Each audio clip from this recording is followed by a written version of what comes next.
According to China EV Post, CATL's market share in China's electric vehicle battery sector dipped slightly in April, while BYD saw an increase.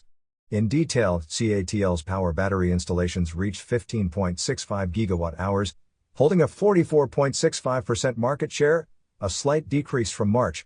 Meanwhile, BYD's installations were at 9.95 gigawatt-hours, boosting its share to 28.37% thanks to a 3.57% rise in its new energy vehicle sales to 313,245 units in April. The overall power battery installations in China for April stood at 35.4 gigawatt-hours, marking a 40.9% increase year-on-year. Lithium iron phosphate batteries dominated with a 71.9% share, while lithium ternary batteries accounted for 28%.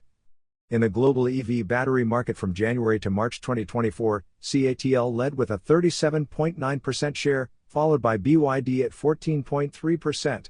You are listening to Yuan News.